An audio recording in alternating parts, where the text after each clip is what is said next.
દૂધીનું નવી રીતે શાક બનાવવા માટે આપણે એક બાઉલની અંદર 1/4 કપ જેટલી મગની પીળી દાળ એટલે કે છડી દાળ લઈ લેશું। આ દાળ એડ કરવાથી દાળનો ટેક્સચર સરસ આવે છે, સ્વાદ તો સારો આવે જ છે, પણ દાળ છે એકદમ ક્રીમી તૈયાર થાય છે। સાથે આપણે 1 કપ જેટલી ચણાની દાળ લેશું। હલકું એવું મિક્સ કરીને આપણે આ દાળને 2 પાણીથી ધોઈ લીધી છે। હવે આને આપણે કુકરમાં ટ્રાન્સફર કરી લઈશું। અહીં મેં 500 ગ્રામ જેટલી દૂધી લીધી છે, જેની છાલ ઉતારીને આપણે આવી રીતે એક વેઢા જેવડા મોટા ટુકડા કરવાના છે। હવે આને પણ આપણે કુકરમાં નાખી દઈશું। શાકમાં સુગંધ સરસ આવે એ માટે કરીને આપણે એક મોટી એલચીનો ઉપયોગ કર્યો છે। જો મોટી એલચી ન હોય તો 2 નાની એલચીનો પણ ઉપયોગ તમે કરી શકો છો। સાથે આપણે 2 તમાલપત્ર નાખ્યા છે। આ જે ખડા મસાલા છે એની સુગંધ શાકમાં ખૂબ જ સરસ આવે છે, એટલે અવશ્યથી નાખવા, એના કારણે શાકનો ફ્લેવર છે અનેરો આવે છે। સાથે આપણે થોડાક મસાલા પણ નાખી લઈશું। અહીં દાળોને આપણે પલાળી નથી લીધી, એટલે સૌપ્રથમ તો આપણે મીઠું નાખી દઈશું। મીઠું નાખવાથી દાળ છે ફટાફટ ચડી જાય છે। સાથે 1/2 ટેબલ સ્પૂન જેટલું કાશ્મીરી લાલ મરચું પાવડર લીધું છે, 1/2 ટીસ્પૂન જેટલી હળદર પાવડર લીધી છે। સાથે આની અંદર 1/2 ટીસ્પૂન જેટલી હિંગ નાખીશું, જેથી ચણાની દાળ પચવામાં સરળ રહે। 2 તીખા મરચાં, 1 મોડું મરચું અને 1 ઇંચ જેટલો મોટો આદુના ટુકડાને ખમણીને આપણે નાખ્યું છે। આવી રીતે જ બાફતી વખતે જો મસાલા ઉમેરવામાં આવે તો એની ફ્લેવર સરસ આવે છે।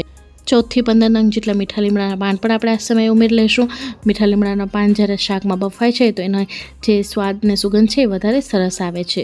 સાથે આપણે 5 થી 6 નંગ જેટલા લવિંગ નાખીશું, 5 થી 6 નંગ જેટલા મરી નાખીશું, 1 ટીસ્પૂન જેટલું ઘી નાખીશું અને હવે આની અંદર આપણે 4 કપ જેટલું પાણી નાખી દઈશું। તો જે કપની મદદથી આપણે ચણાની દાળ લીધી હતી એ જ કપની મદદથી આપણે 4 કપ જેટલું પાણી નાખવાનું છે। પાણી નાખી દીધા બાદ હવે આપણે આને સારી રીતે મિક્સ કરી લઈશું। હવે જે કુકરનું ઢાંકણ છે ને એનામાં પણ આપણે થોડું ઘી લગાડી લઈશું, જેથી કુકર અને ગેસ બગડશે નહીં જ્યારે એની વિસલ વાગશે ત્યારે। હવે ગેસની ફ્લેમને ઓન કરીને આપણે મીડિયમ ફ્લેમ ઉપર 4 થી 5 વિસલ મારી લઈશું, કારણ કે આપણે અહીં દાળને પલાળી નથી તો 4 વિસલ તો ઓછામાં ઓછી મારવાની છે। હવે કુકર ઠંડુ થઈ ગયું હતું તો કુકરનું ઢાંકણ ખોલી લીધું છે અને ફરી પાછી ગેસની ફ્લેમ ઓન કરી લીધી છે ને અત્યારે ગેસની ફ્લેમને આપણે સ્લો રાખી છે। અહીં તમને દાળ બતાવી દઈશ કે જોઈ શકો છો દાળ પણ ઘડી ગઈ છે। તો અહીં આપણે દૂધીના મોટા મોટા કટકા કર્યા હતા એટલે દૂધી દેખાય છે। જો ઝીણા ઝીણા કટકા કરશો તો દૂધી એકરસ થઈ જાય છે અને જે બિલકુલ પણ ખાવામાં સારી નથી લાગતી। અહીં તમે જોઈ શકો છો કે દાળનું ટેક્સચર કેટલું સરસ મળ્યું છે। હવે આનામાંથી આપણે છે ને જે ખડા મસાલા છે કાઢી નાખીશું। તો તમાલપત્ર અને મોટો એલચો છે એને જ હું કાઢી રહી છું, બાકીનું હું એઝ ઇટ ઇઝ જ રાખીશ। અહીં દાળ અને દૂધથી બંને સારી રીતે ચડી ગયા છે। હવે બાજુમાં મેં તપેલીમાં છે ને ગરમ પાણી કરવા માટે મૂકી દીધું હતું। તો અત્યારે દાળનું ટેમ્પરેચર હાઈ છે, જો ઠંડુ પાણી નાખીશું તો દાળનો ટેસ્ટ છે બગડી જાય છે, જે બિલકુલ પણ સારો નથી લાગતો। તો બાજુમાં આપણે ગરમ પાણી થવા માટે મૂકી દીધું છે અને દાળનું ટેક્સચર જોઈ શકો છો એકદમ દાળ ઘડી ગઈ છે। હજી આપણે થોડી વાર દાળને પકાવીશું તો વધારે જાડી થશે, તો એ માટે કરીને અત્યારે આપણે 1/4 કપ જેટલું ગરમ પાણી નાખ્યું છે। ધ્યાન રાખજો ગરમ પાણીનો જ ઉપયોગ કરવાનો છે। ગેસની ફ્લેમને થોડીક આપણે મીડિયમ કરી છે। અહીં તમે દાળનું ટેક્સચર જોઈ શકો છો, આટલી થિકનેસની દાળ આપણે રાખી છે। હવે અત્યારે આજે આપણે ટમેટાનો ઉપયોગ નથી કરી રહ્યા, તો ખટાશ માટે આપણે 1 ટેબલ સ્પૂન જેટલો આમચૂર પાવડર નાખીશું અને સારી રીતે આપણે મિક્સ કરી લઈશું। આમચૂર પાવડરનો ઉપયોગ ન કરવો હોય તો તમે આંબલીના પલ્પનો પણ ઉપયોગ કરી શકો છો, એ પણ એનો સ્વાદ પણ સરસ લાગે છે। સારી રીતે મિક્સ કરી લીધા બાદ હવે આપણે આ દાળને બાજુના ગેસ ઉપર ટ્રાન્સફર કરી લઈશું અને આપણે અહીં વઘાર તૈયાર કરી લઈશું। વઘારિયામાં મેં વઘાર માટે 3 ટેબલ સ્પૂન જેટલું ઘી લીધું છે। ઘીની જગ્યાએ તમે તેલનો પણ ઉપયોગ કરી શકો છો, પણ ઘીમાં આ શાકનો સ્વાદ વધારે સરસ આવે છે। ઘી ગરમ થઈ ગયું છે તો 1/2 ટીસ્પૂન જેટલા મેથી દાણા લીધા છે। ગેસની ફ્લેમને સ્લો કરી દીધી છે અને 1/2 ટીસ્પૂન જેટલી હિંગ, 1 ટીસ્પૂન જેટલું જીરું, 1 ટીસ્પૂન જેટલી આપણે રાઈ નાખીશું। સાથે આપણે 3 સૂકા મરચાં નાખીશું અને શાકમાં સુગંધ સરસ આવે એ માટે કરીને આપણે 1/2 ટેબલ સ્પૂન જેટલી કાચી વરિયાળી નાખીશું। જી હા ફ્રેન્ડ્સ, કાચી વરિયાળીનો સ્વાદ આ શાકમાં ખૂબ જ સરસ લાગે છે। તો જો અત્યાર સુધી તમે આ કોઈ દિવસ ટ્રાય ન કર્યું હોય તો આ રીતે પણ એકવાર વઘાર કરી જોજો, તમને લોકોને ખૂબ જ ભાવશે। અહીં વઘાર સારી રીતે હવે તતડી ગયો છે, તો આ સમયે આની અંદર 1 ઇંચ જેટલા આદુને આવી રીતે આપણે ખમણીને નાખ્યો છે। સાથે 1 ટેબલ સ્પૂન જેટલી કસૂરી મેથી નાખીશું। કસૂરી મેથીની સુગંધ આ શાકમાં સરસ લાગે છે। હવે કલર સરસ આવે એ માટે કરીને આપણે 1/2 ટેબલ સ્પૂન જેટલું કાશ્મીરી લાલ મરચું પાવડર નાખીશું। ગેસની ફ્લેમ અત્યારે સ્લો છે, વાતનું ધ્યાન રાખજો નહીંતર વઘાર બળી જશે। હવે મરચું બળી ન જાય ને એ માટે કરીને આપણે થોડુંક પાણી નાખીશું।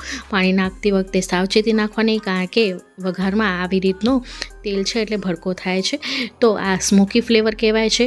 તો આ સ્મોકી વઘારને હવે આપણે નાખી દઈશું દાળની અંદર. હવે ફટાફટ આપણે લીડને કવર કરી દઈશું અને 1 મિનિટ પછી આપણે આ લીડને ખોલીશું.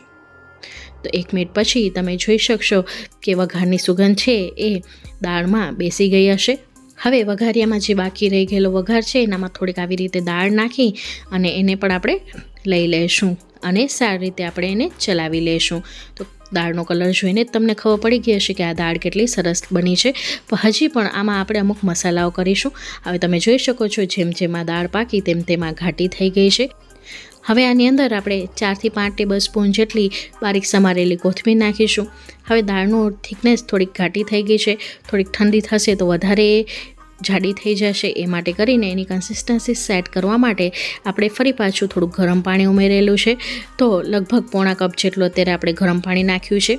હવે ગુજરાતી શાક છે તો ગળપણ તો હોય જ, તો 1 ટેબલ સ્પૂન જેટલો આપણે ગોળ નાખ્યો છે.